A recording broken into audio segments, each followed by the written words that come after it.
Good morning students. पिछले वाले class में ऑलरेडी हम लोग पोटेंशियल डिफरेंस पे काम कर रहे थे, सही है ना। और पिछले ही कल क्लास में ये बोल के गए थे कि अगले वाले क्लास से हम लोग इक्वी पोटेंशियल सरफेस पर काम करना शुरू करें। ठीक, तो स्टार्ट करो पहला section, that is equi potential surface. Topic लिखोगे इक्वी पोटेंशियल सरफेस, लिखोगे इसमें if A potential of a surface, if A potential of a surface bracket में इमेजिनरी और फिजिकली एग्जिस्टिंग, इमेजिनरी और physically existing bracket closed is same throughout, bracket closed के बाद is same throughout, then such surface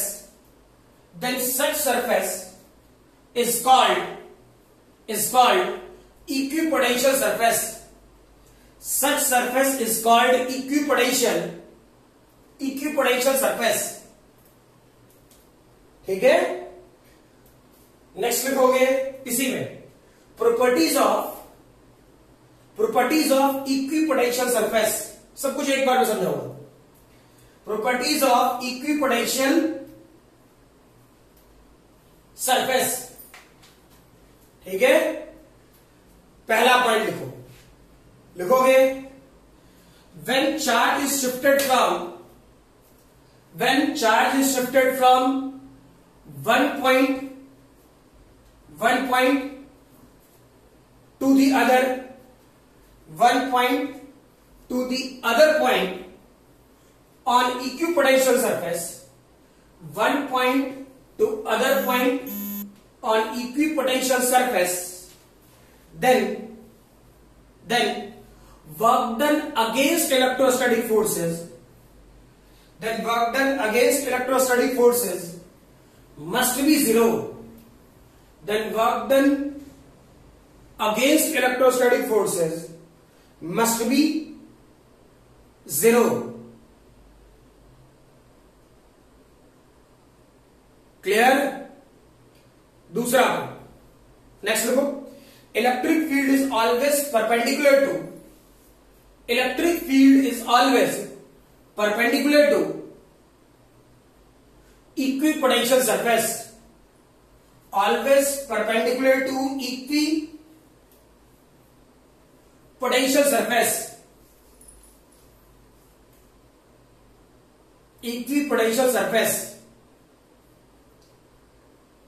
तीसरा point लिखोगे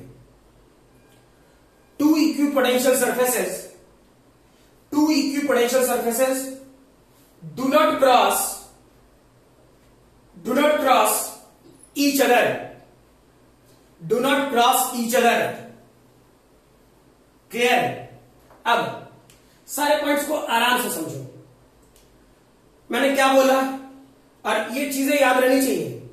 समझ वाली बात। बोर्ड वाले पोर्शन में इनडायरेक्ट वे प्रॉपर्टीज भी कभी कभी पूछा है, ठीक है। और इससे लैंग्वेज बेस्ड बहुत सारे क्वेश्चन क्रिएट करके नीट और जेईई मेन में खूब सारे पूछे जाते हैं। क्लियर? इसे बहुत ज्यादा टफ क्वेश्चन नहीं होता, आसान होता है। सर आपको बेसिकली चीजों को पकड़ना है कि क्या क्या मीनिंग निकलता है। फॉर एग्जाम्पल सोचो, अगर जो कोई मैं point charge, positive point charge ऐसा सोचो, ये positive point charge, clear. Electric lines of force कैसे निकलेगा? क्या इलेक्ट्रिक लाइंस ऑफ फोर्सेस चारों ओर बाहर की तरफ, ऐसे बाहर की तरफ,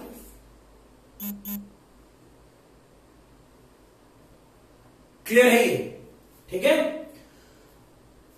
इलेक्ट्रिक लाइंस ऑफ फोर्स हम लोग अलग से पढ़ेंगे भी बाद में, ठीक है। बाद में इसे मैं अच्छे से डिफाइन भी कराऊंगा इलेक्ट्रिक लाइंस ऑफ फोर्सेस को, लेकिन अभी सिर्फ इत्मीनान से लैंग्वेज समझना, ठीक है। ये लाइन क्या दिखाता है? याद करना, मैंने सिखाया था पिछले वाले क्लास में। अगर जो वो पीला वाला बल्ब, लैंग्वेज बोले थे क्लास में, ठीक है, कि अब वो अंधेरे में ट्रेन से सफर कर रहा, ट्रेन से सफर कर रहे होंगे हम लोग, है ना, तो वो पीला वाला बल्ब अगर जो अंधेरे में देखो तो उससे लाइट सोर्स कैसे ब्रश होता दिखता है, ऐसा बाहर, सही है ना, तो बिल्कुल वैसे ही चारों ओर बाहर की तरफ। क्लियर, ठीक है। पहला तो ये तरीका लगभग सोचने का वही है, लेकिन अब ये सोचो कि सर वो लाइट था, ये electric lines of force feel नहीं है, कराता हूं फील, कैसे सोच रहे हैं, समझो। किसी भी एटॉमिक ऑर्बिटल से, किसी भी एटॉमिक ऑर्बिटल से जब इलेक्ट्रॉन निकलेगा तो उसमें पॉजिटिव चार्ज आएगा, उस पर्टिकुलर एटॉमिक ऑर्बिटल पर पॉजिटिव चार्ज आएगा कि नहीं आएगा। जैसे मान लो हम लोग पढ़ते थे Na, ठीक, तो Na में क्या था 11, अरे उसका एटॉमिक नंबर 11, ठीक, तो 11 प्रोटॉन है, 11 इलेक्ट्रॉन, इसका इलेक्ट्रॉनिक कॉन्फ़िगरेशन क्या लिखता होगा, 1s2 2s2 2p6 3s1, यही ना। क्लियर, कोई दिक्कत नहीं। अब इस वाले क्वेश्चन से क्या, कौन सा इलेक्ट्रॉन बड़े आसानी से निकाल सकते हो, ये वाला इलेक्ट्रॉन बड़े आराम से निकाल सकते हैं, पढ़ा होगा, ठीक, तो ये इलेक्ट्रॉन बड़े आराम से निकाल सकते हो। तो ये इलेक्ट्रॉन जैसे ही निकला तो तू लोग बोलता होगा अरे ये तो Na+ है, सही है ना। अब ये इलेक्ट्रॉन कहीं जाए, मर जाए जाके कहीं, हमको ना मतलब है, ठीक, हमको मतलब Na+ से था, ठीक, तो ये जो पॉजिटिव चार्ज है वही है उसी टाइप का Na+। क्लियर ना, तो ये नहीं सोचना एक ही चार्ज है, मैंने क्या कहते हैं एक नॉर्मल स्ट्रक्चर सोचा कि पॉजिटिव चार्ज ऐसे ही डेवलप हुआ होगा जो यहां है। क्लियर, अब इससे, इस Na से क्या इलेक्ट्रॉन निकलने की पॉसिबिलिटी, यानी कि किसी पर्टिकुलर एटॉमिक ऑर्बिटल से इलेक्ट्रॉन जो निकल रहा होगा उसका डायरेक्शन क्या डिसाइड कर सकते हो कि नहीं इधर ही जाएगा, वो जो इलेक्ट्रॉन निकलेगा वो ऐसे ही जाएगा या ऐसे जाएगा, ऐसे नहीं, हम लोग डिसाइड नहीं कर सकते, ठीक। तो रियलिटी में इलेक्ट्रिक लाइंस ऑफ फोर्स का जो डिफिनीशन आएगा, जो मैं बाद में लिखवाऊंगा, अभी लिखने की जरूरत नहीं, कॉपी पेन लेके बैठे, ठीक है, लेकिन पहले से बातें समझते हैं, ठीक है, मतलब मीनिंग ये कि हम लोग जैसे जैसे आगे बढ़ रहे होंगे वैसे जैसे थ्योरी अब छोटी होती जाएगी, समझना और सीखना ज्यादातर इलेक्ट्रोस्टैट में ही है। क्लियर ना, इसके बाद थ्योरी फटाफट छोटा छोटा होता रहेगा। तो चेक कर, एक्चुअली में इलेक्ट्रिक लाइन्स ऑफ फोर्स है क्या, क्लियर ना, maximum probability of path finding bye electrons, maximum probability path finding bye electrons, एक सीधा सारा लैंग्वेज है।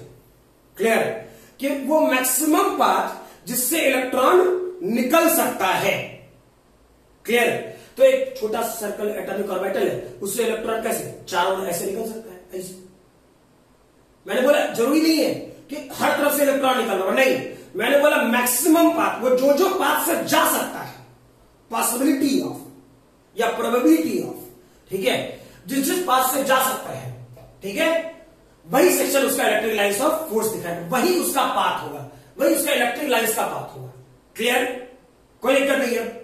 अब इक्विपोटेंशियल सरफेस पे इसकी कोई जरूरत नहीं है, इक्विपोटेंशियल सरफेस समझते हैं। चेक करो, अगर ये पॉजिटिव चार्ज था तो इससे r डिस्टेंस पर कहीं पर ये कहीं चले गए, ये जो सरफेस बना रहे हैं इस सभी का पोटेंशियल क्या सेम होगा। अरे KQ/R, मान लो इस पर Q चार्ज था तो KQ/R, अब यहां का भी KQ/R, यहां का भी KQ/R, यहां का भी KQ/R, अरे यही ना होगा। तो इस सरफेस पर कहीं भी चले जाएंगे पोटेंशियल सेम, तो ये V1। क्लियर, वैसे ही सोचो, R बढ़ा, मैंने चार्ज से R बढ़ा दिया, अब ये R ये रहा, पहले R ये था, तो ये वाला क्वेश्चन, तो इस सरफेस पर कहीं चले जाएंगे पोटेंशियल सेम, तो ये वाला क्वेश्चन क्या हो गया V2। सही है ना, ठीक। और जो तुम्हें बहुत ज्यादा दिमाग लगाना कि ये वाला क्वेश्चन R1, ये वाला क्वेश्चन R2, समझने के लिए, फील करने के लिए, ठीक। पोटेंशियल का स्टैंडर्ड फॉर्मूला क्या था, V = K Q/R। अब सोचो, तय है R2 बड़ा है R1 से, ठीक, तो V1 बड़ा होगा V2 से, होगा कि नहीं होगा? जो बड़ा उसके अनुसार ये डेटा। अब चेक करो, इसमें ये और ये कौन सा सरफेस है? इक्विपोटेंशियल सरफेस है। किस टाइप का? किस टाइप का? Spherical equi potential surface. किसके कारण?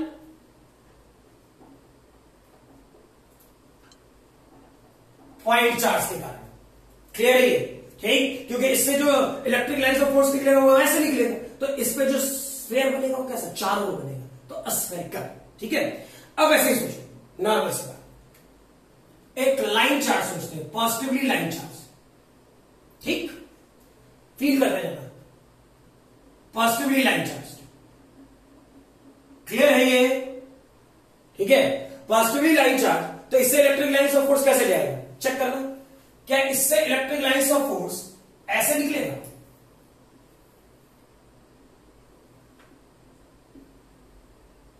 चलो फिगर ज्यादा गंदा ना करें, इतना ही कर देते हैं। पता है कि जो फील आया नहीं आया, फिर बता दो। दीपावली के टाइम पे हम लोग वो कौन सा लाइट, जो लड़ी वड़ी लटकाते हैं लाइट वाली, वो सिरिंज बॉल टाइप का। क्लियर है ये? ठीक, हाँ, तो वो बात कर रहे थे हम लोग कि दैट इज वो सिरिंज बॉल वाली बात, ठीक, कि वो दीपावली में हम लोग सिरिंज बॉल लटकाते हैं पूरी तरह, ठीक, उससे लाइट सोर्स कैसे स्प्रेड होगा? चेक करना, तो ऐसे ऐसे स्प्रेड होगा ये। क्लियर?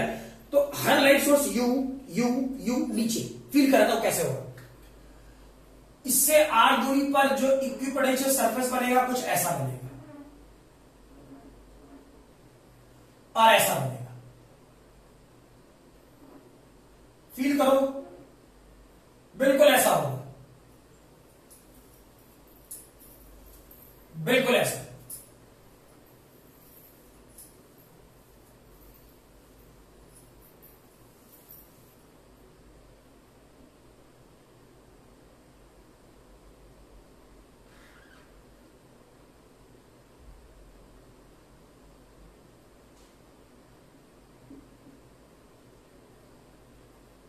क्लियर?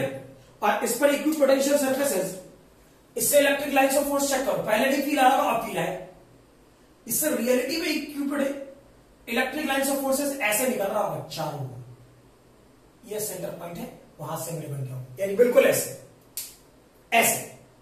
क्लियर है?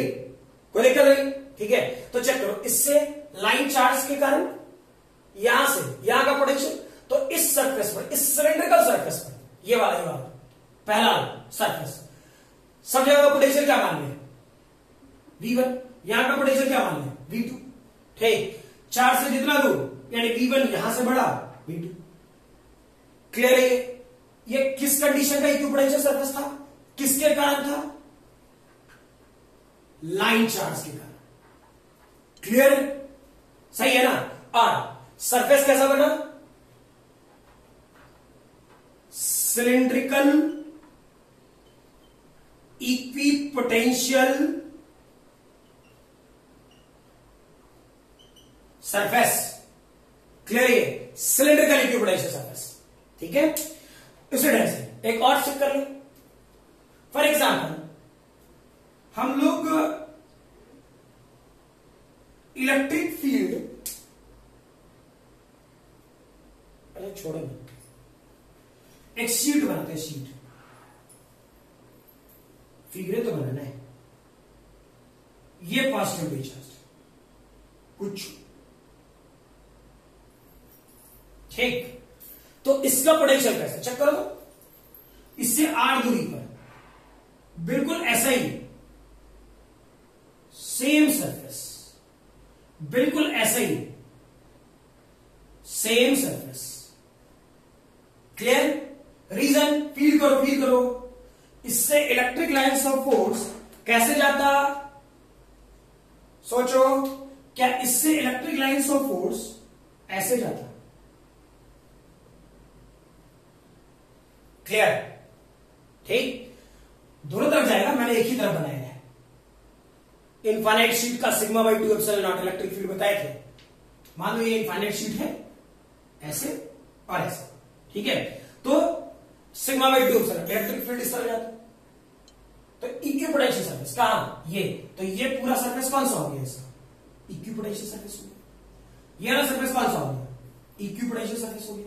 इसका पोटेंशियल क्या मान ले, V1 V2, ठीक। ये क्या था, शीट, किसके कारण डेवलप हुआ, शीट के कारण।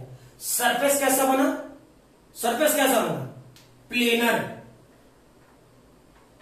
प्लेनर इक्वी पोटेंशियल सरफेस, लिख लोगे, प्लेनर इक्वी पोटेंशियल सरफेस, ठीक है। जल्दी लिखो, फटाफट वीडियो पॉज करके फटाफट लिख लो।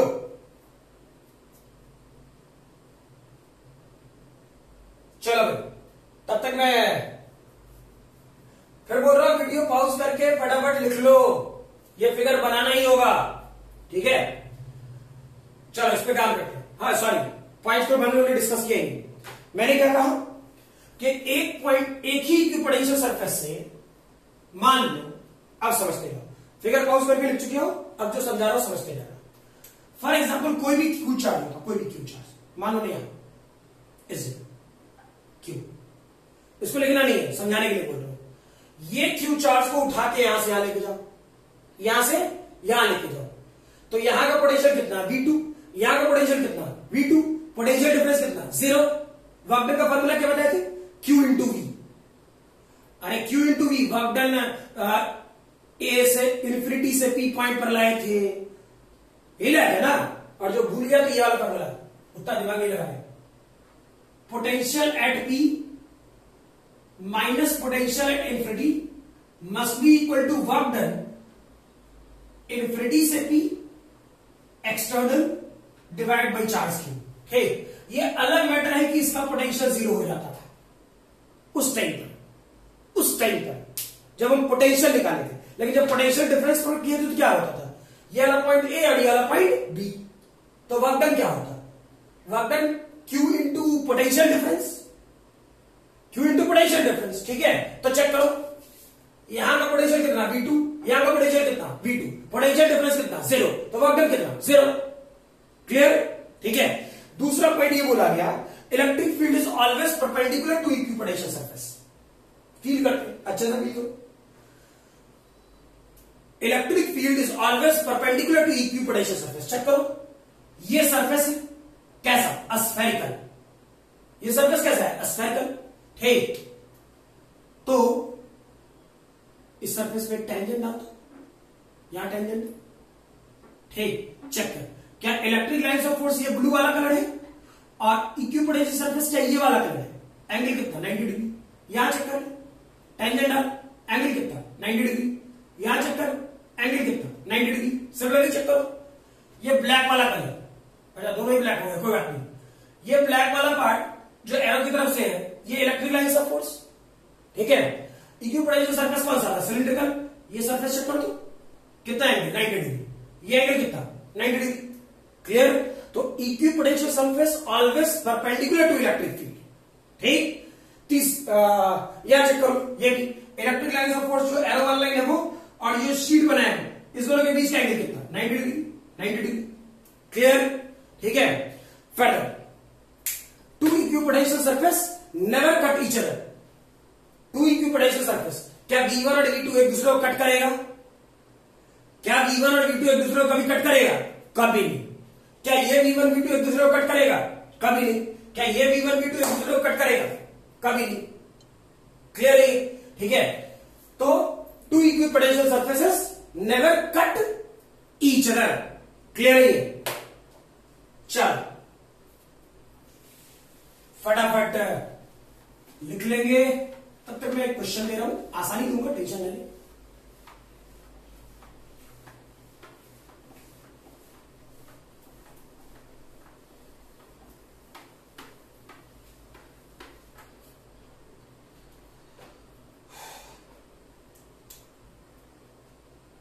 फॉर एग्जाम्पल वाई एक्सेस और डेटा दूं सेंटीमीटर में, ठीक। इधर एक्स एक्सेस, ये भी डेटा दूं सेंटीमीटर में, क्लियर। अब इस वाले पार्ट पे इक्विपोटेंशियल सरफेसेस दूं, ये इस टाइप का क्वेश्चन दिखा भी होगा एससीबी में, क्लियर। पता नहीं बनाया नहीं बनाया। ये वाला question 10 volt, 20 volt, 30 volt, 40, clear. यहां पे डेटा दे रहा हूं 10, 20, 30, 40, सब कुछ सेंटीमीटर में, क्लियर। यानी ये वाला पॉइंट 10 सेंटीमीटर पे, 20 सेंटीमीटर पे, 30 सेंटीमीटर पे, 40 सेंटीमीटर, क्लियर, ठीक है। और ये इक्विपोटेंशियल सरफेसेस है, 30 वोल्ट का, 10 वोल्ट का इधर, 20 वोल्ट का इधर, 40 वोल्ट का इधर, ठीक है। आपसे ये पूछा जाए कि इलेक्ट्रिक फील्ड का मैग्नीट्यूड और डायरेक्शन क्या होगा, ठीक है। एक मिनट, डायरेक्शन के लिए मैं एंगल लिख दे रहा हूं। ये वाली पर्टिकुलर एंगल 30 डिग्री, ये वाली पर्टिकुलर एंगल 30 डिग्री, ये पर्टिकुलर एंगल 30 डिग्री, ये पर्टिकुलर एंगल 30 डिग्री, यानी ये तीनों सरफेसेस पैरेलल है। और चेक करो, जितने सारे इक्विपोटेंशियल सरफेस बनाए हैं सब एक दूसरे के पैरेलल ही है। तो आपसे ये पूछा जा रहा कि इलेक्ट्रिक फील्ड का डायरेक्शन और मैग्नीट्यूड क्या होगा, क्लियर। बनाए जल्दी।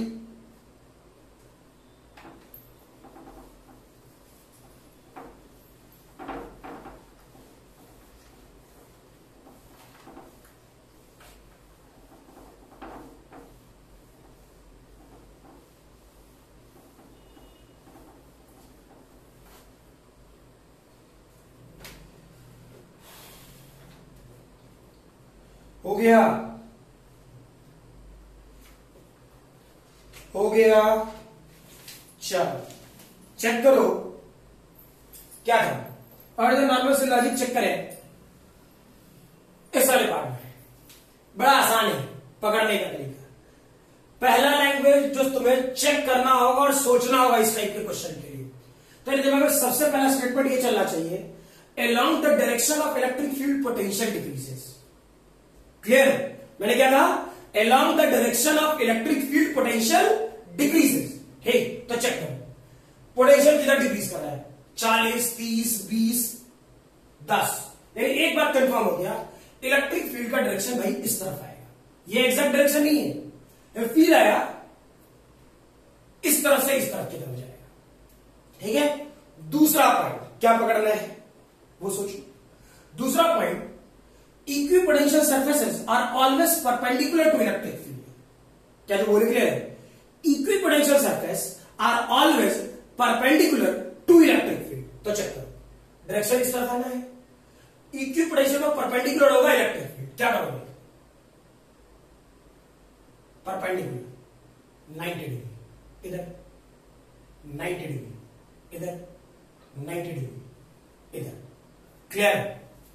जो बात बोले समझ में आ रहा, क्लियर ना, कि इधर इधर इधर, ठीक। तो चेक करो, क्या ये 90 डिग्री हो गया, क्या ये 90 डिग्री हो गया, क्या ये 90 डिग्री हो गया, सही है। तो लिटरली इलेक्ट्रिक फील्ड का डायरेक्शन किधर आएगा, इस तरफ, ठीक। डायरेक्शन के लिए अगर लेकर चेक करो, 30 डिग्री और 90, 120 डिग्री, ठीक। Direction of electric field, magnitude पे बाद में काम करें, पहले डायरेक्शन ही खत्म करते हैं। Direction of electric field 120 degree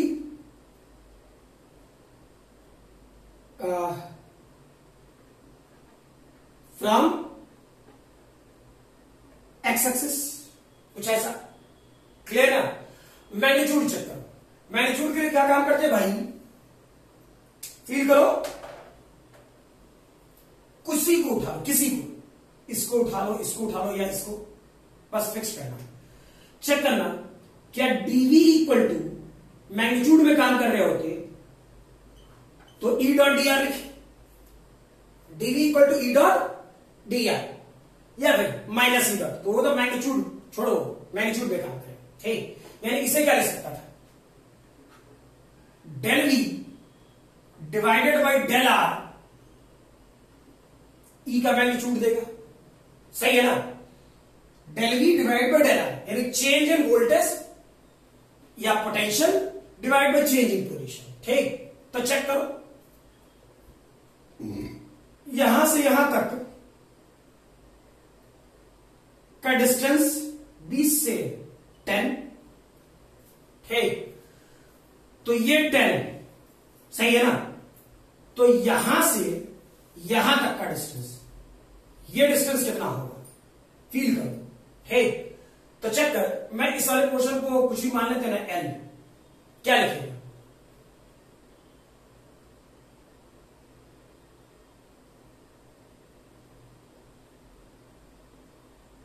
sine 30 degree.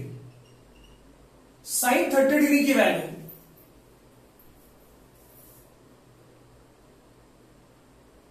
L divided by 10, ठीक।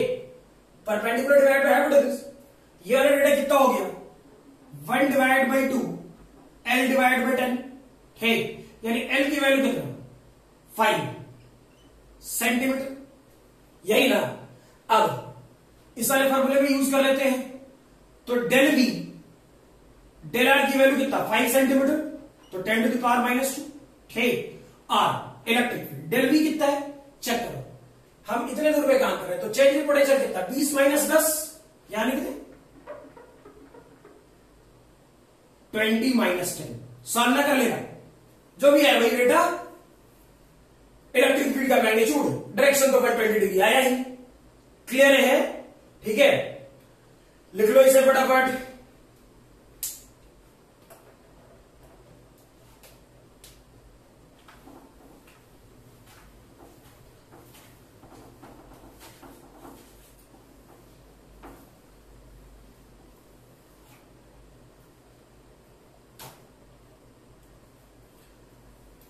हो गया होगा।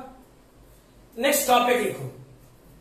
हाँ, इसमें एक बात कह रहा हूं, नंबर ऑफ क्वेश्चंस कम मिलेंगे, छोटे छोटे मिलेंगे, इसी टाइप के मिलेंगे। 2 पॉइंट पकड़ना है, हमेशा ध्यान रखना, दिमाग में फिट कर लो, ऐसे ही क्वेश्चन पूछे जाएंगे, ठीक है। और ये भी कंफर्म है कि इसी टाइप का होगा, ठीक है। पहला क्या सोचना है, electric field is always perpendicular to equipotential surface, पहला पॉइंट। और दूसरा, along the direction of electric field potential decreases, ये 2 पॉइंट ध्यान है, क्वेश्चन पक्का बनेगा, ठीक है। नेक्स्ट टॉपिक लिखोगे electrostatic potential energy, electrostatic potential energy, ठीक है। इसमें पहला पॉइंट लिखोगे इलेक्ट्रोस्टैटिक पोटेंशियल एनर्जी, इसमें पहला पॉइंट लिखे electrostatic potential energy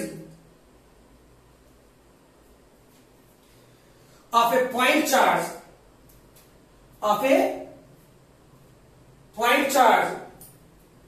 due to many charges, of a point charge due to many charges, clear. इसमें लिखेंगे आप, लिखोगे the electrostatic potential energy, the electrostatic potential energy of a point charge, electrostatic potential energy of a point charge in electric field,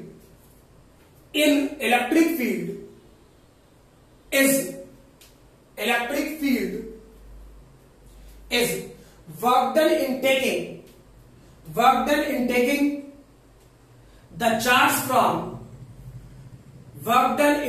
the charge from infinity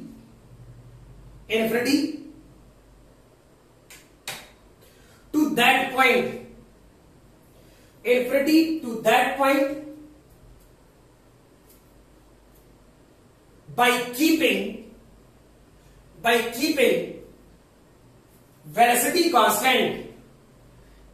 keeping velocity constant, ठीक है। बिल्कुल पुराना वाला structure, कोई चेंज करने की जरूरत नहीं है, जैसे पहले पढ़ रखे थे वही, इसलिए बोल रहा हूं ज्यादा टाइम नहीं लगेगा। क्या था पोटेंशियल का फार्मूला, ठीक है, अगर यूज करें नॉर्मल सी बात, तो पी पॉइंट पर जब पोटेंशियल का फार्मूला यूज करते थे, ठीक, तो रियलिटी में क्या था, अभी मैंने लिखा था इन्फिनिटी रेफरेंस पॉइंट, ठीक है, क्या लिखे थे, work done infinity to P कौन सा भाई, external divided by particular charge Q.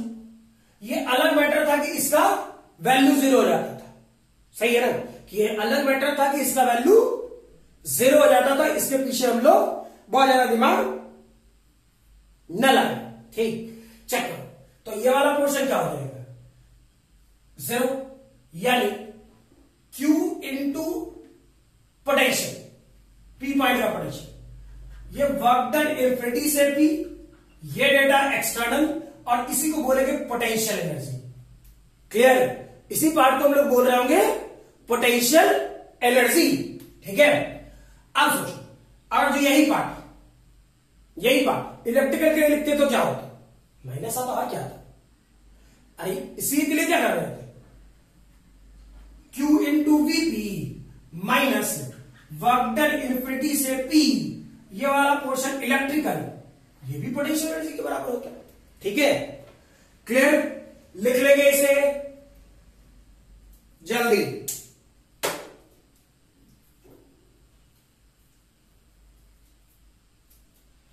Next लिखोगे, वीडियो पॉज करके लिख लोगे, नेक्स्ट लिखोगे properties of potential energy, properties of potential energy. पहला पॉइंट, W मतलब work done and charge is used with proper sign, work done and charge is used with proper sign। Next दूसरा point, electrical potential energy is always, sorry not always, electrical potential energy may be positive, negative और zero, may be positive, negative और 0, ठीक है। तीसरा point, electric potential energy depends on reference point, electric potential energy depends on reference point. Clear है ये, ठीक है। एक डेटा यहां याद रखने के लिए लिख लेना, शायद याद भी हो आप लोग को, बहुत जगह यहां भी यूज में आएगा। 1 इलेक्ट्रॉन वोल्ट की value 1.6 into 10 to the power minus 19 joule. Clear, 1 electron volt की value 1.6 into 10 to the power minus 19 joule, लिख लोगे इसे, ठीक। क्लियर है ये, चलो काम करना शुरू करें। फॉर एग्जाम्पल हम लोग ऐसा एक इक्विलेटरल साइड है, कुछ भी चार्ज क्यू, साइड का लेंथ L। क्लियर, मैं ये बात बोलूं, ये पॉइंट A था, ये पॉइंट B था मेरे भाई, ये पॉइंट C था, ठीक। मैं बोलूं potential energy at point C, potential energy at point C। Clear, बन जाएगा, सोचो, तब तक मैं दूसरा क्वेश्चन ले रहा हूं। इसे बहुत तामझाम नहीं, आसान है।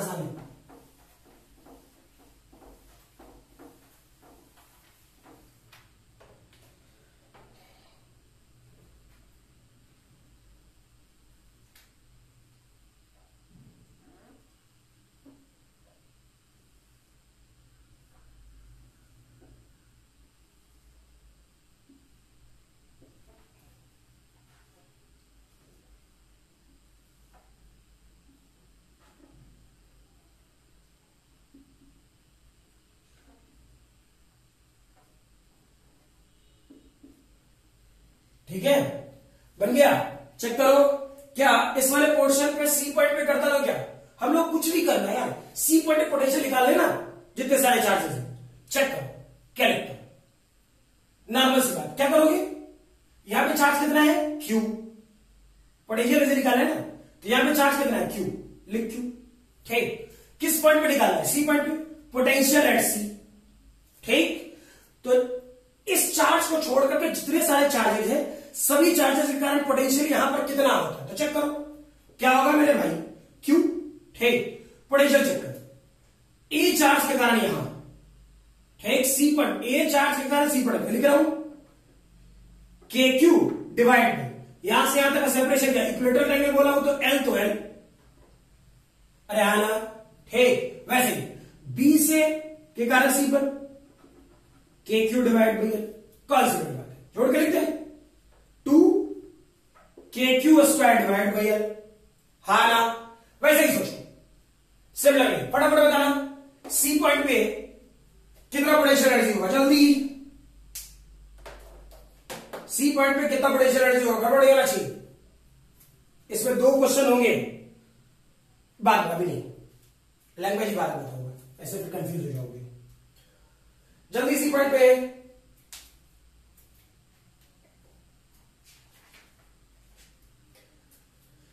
आसान तो है, चेक करो क्या कर रहा होगा।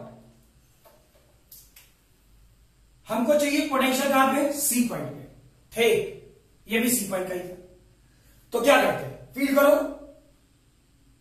Q और पोटेंशियल एट सी, यहां पे चार्ज कितना Q, potential at C, clear.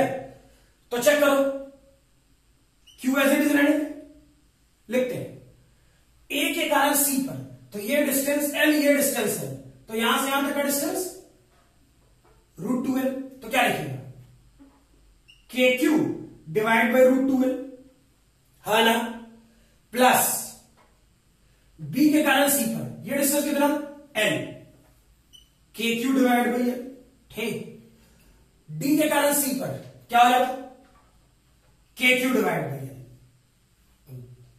जो घटाव कर लिया, कौन सी बड़ी बात है, यही सॉल्यूशन होगा। क्लियर है ये, ठीक है। चलो नेक्स्ट, वीडियो पॉज करके लिख लो, नेक्स्ट क्वेश्चन लिखोगे, ठीक है। लिखोगे ए particle of mass, A particle of mass 40 milligram, A particle of mass 40 milligram and carrying a charge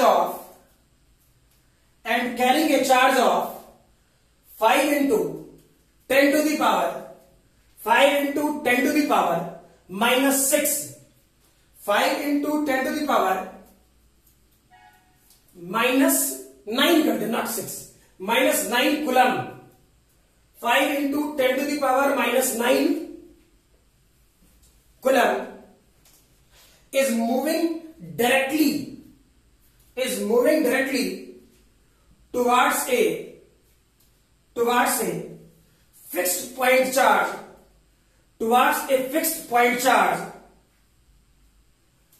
10 to the power minus 8, towards a fixed point charge 10 to the power minus 8 coulomb, full stop. When it is at a distance of 10 centimeter from fixed point charge, 10 centimeter from fixed point charge, it has speed 50 centimeter per second. It has speed 50 centimeter per second. First stop. At what distance from fixed point charge? At what distance from fixed point charge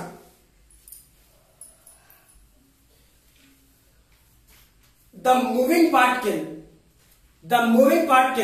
will come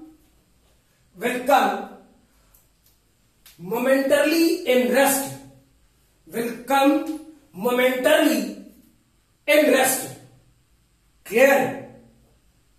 चल समझा? Doesn't matter, tough प्रश्न नहीं है, आसान है, ठीक। और अभी जो दो क्वेश्चन दूंगा, ये वाला और इसके बाद वाला, ठीक। आपको अगर जो क्वेश्चन परेशान करना है, ठीक, और या फिर बोला जाए कि क्वेश्चन को टफ करना है, यही दो लैंग्वेज से क्वेश्चन होगा किसी भी एग्जाम में। इसके अलावा फिर फॉर्मूला बेस्ड फर्जी, इसको मैं फर्जी मानता हूं, ठीक है, लेकिन इसके अलावा कुछ भी होगा तो यही दो क्वेश्चन होगा जो मैं भी बोल रहा हूं, ठीक। इसमें क्या कहा गया वो छोड़ो, कार्य बनाते हैं, ठीक। फील करो, डेटा कैरियर छोड़ो, ये क्यू चार्ज था, क्या था? फिक्स्ड चार्ज, जो भी वैल्यू दिया उसको ध्यान रखना, ठीक। अब एक क्यू चार्ज कहां है?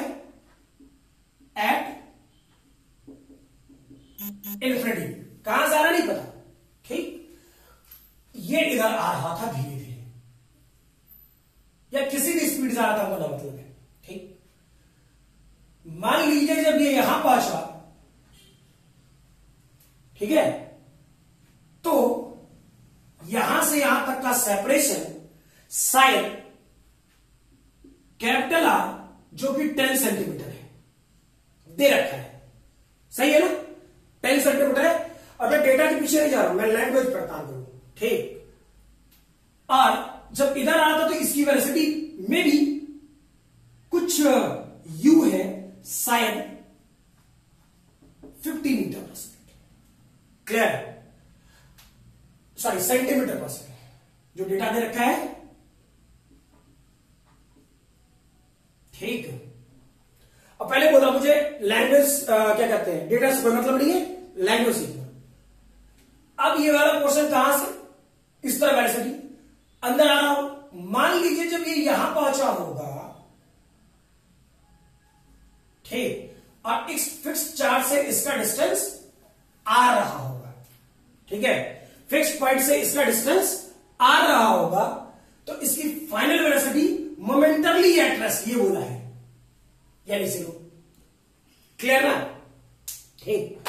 तो हम लोग क्या कर रहे होते हैं, सोचो, ये तो फिक्स है, ये हिलने डुलने से रहा, पहले बताए थे, यानी ये वाला पोर्शन फिक्स की डाल देंगे। सेकेंड, ये वाला पोर्शन इन्फिनिटी से किसी वेलोसिटी से आ रहा होगा, ठीक, चेक करो। जब ये इस तरफ से इधर आ रहा होगा, तो इस चार्ज से इस पर लगने वाला इलेक्ट्रोस्टैटिक फोर्स किस तरफ होगा? इधर। वेलोसिटी का डायरेक्शन इस तरफ और फोर्स का डायरेक्शन इस तरफ, सही है। तो क्या इसका वेलोसिटी धीरे धीरे घटेगा? रीजन, इलेक्ट्रोस्टैटिक फोर्स इस तरफ और वेलोसिटी इस तरफ, ठीक। तो तय है कि रिटार्ड करेगा, और तय है कि सिस्टम रिटार्डेशन में जाएगा, ठीक है। तो चेक कर, जब ये 10 सेंटीमीटर पर था तो वेलोसिटी कितना? 50, सही है ना? हाँ, तो चेक करो, इस वाले पोर्शन में क्या दिक्कत होती है, वो क्या कहते हैं, प्लेन गुजर जाता है तो उस टाइम पे आवाज गड़बड़ होती, तो उस टाइम पे मैं रोक लेता हूं, ठीक है, कोई बात नहीं, फिर से करते हैं। इस वाले पोर्शन पे ये इधर था तो इलेक्ट्रोस्टैटिक फोर्स इस तरफ, वेलोसिटी इस तरफ, ठीक। तो कहीं ना कहीं रिटार्डिंग फोर्स का नहीं चलोगा तो ये कहीं ना कहीं जाके रुकेगा, और जहां रुकेगा वो सेपरेशन आपसे आर पूछा जा रहा है, क्लियर है? तो चेक कर, इस टाइप का क्वेश्चन बता रखा, क्या करता बेटा, ऐसा लिखते हैं, टोटल मैकेनिकल एनर्जी इनिशियल और टोटल मैकेनिकल एनर्जी फाइनल, ठीक। क्या लिखता? खूब काम कराएं, potential energy initial, kinetic energy initial, हाँ ना, potential energy final, kinetic energy final, कोई दिक्कत? अब इनिशियल पॉइंट कौन था? ये वाला। इन्फिनिटी कहां से आया? तो इन्फिनिटी किसको पता है? कोई देखने गया है, क्लियर ना? ठीक। तो जब इन्फिनिटी के बारे में पता नहीं तो इनिशियल पॉइंट कौन सा होगा? जिस पॉइंट 10 सेंटीमीटर बोल रहा है वहां से इनिशियल। फाइनल कौन मेरे भाई? ये, ठीक। तो चेक करो, Q small Q, separation of potential energy क्या लिखता, K capital Q small Q divide by capital R. हाँ, काइनेटिक एनर्जी क्या होता, half mU square. Potential energy final लिखो, कितना separation, small R, K capital Q small Q divide by R. ठीक, kinetic energy rest है 0। भाई के की वैल्यू पता है 9 × 10⁹, कैपिटल क्यू की वैल्यू पता है, स्मॉल क्यू की वैल्यू बता रखा हूं, कैपिटल आर 10 सेंटीमीटर ऑलरेडी है, इनिशियल वेलोसिटी गिवन है, मास गिवन है।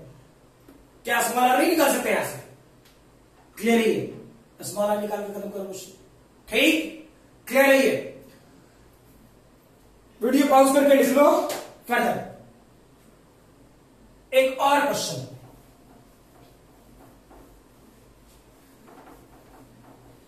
लिखोगे, लैंग्वेज लिखो, a proton moves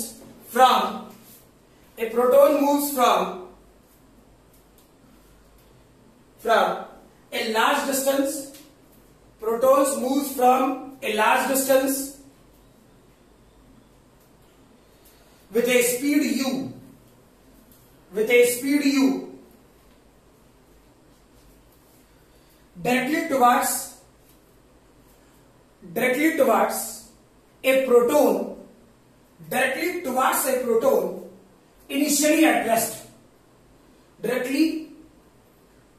a proton initially at rest, first लिखोगे, find the distance of closest approach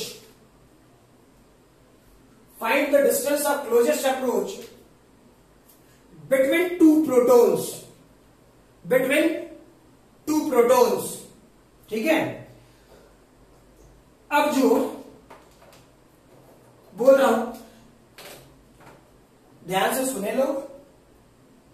हाँ, अगर जो बुढ़ापा ना आया हो, ठीक है, तो शायद चीजें 11th की याद होनी चाहिए, ठीक है। क्या था, प्रोटॉन पे चार्ज E के बराबर ही, और उसका मास हम लोगों ने मान लिया m, ठीक है। एक और प्रोटॉन है, मास m। अच्छा, फिगर बनाने में थोड़ा सा तो लोग कंफ्यूज हो सकता है, इसमें थोड़ा यहां बना रहा हूं नीचे, ठीक है। वीडियो पॉज करके पिछला क्वेश्चन लिख जरूर लेना, याद। और एक और चार्ज यहां था, लेकिन ये रेस्ट में है, क्लियर। पिछले वाले की तरह फिक्स्ड नहीं है, रेस्ट में होगा या फिक्स्ड होगा, ठीक। यही दो लैंग्वेज का क्वेश्चन होगा, पहला वाला फिक्स्ड, दूसरा रेस्ट, ठीक।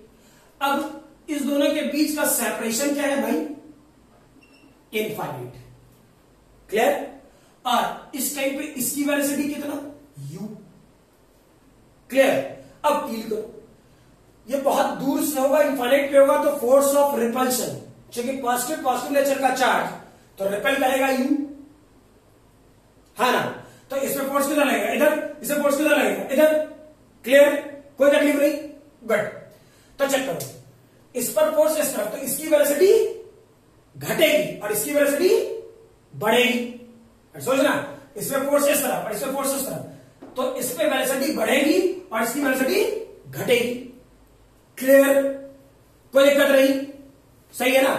अब अपने बचपन वाले दिन में जाएं सभी लोग।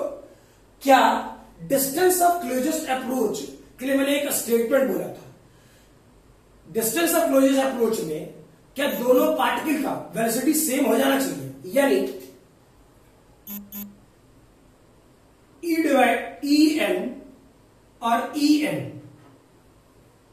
दोनों की वेलोसिटी v और v बताए थे कॉलिजन में, भूल नहीं गया हो तो, क्लियर, ठीक है। तो चेक करो, distance of closest approach check कर।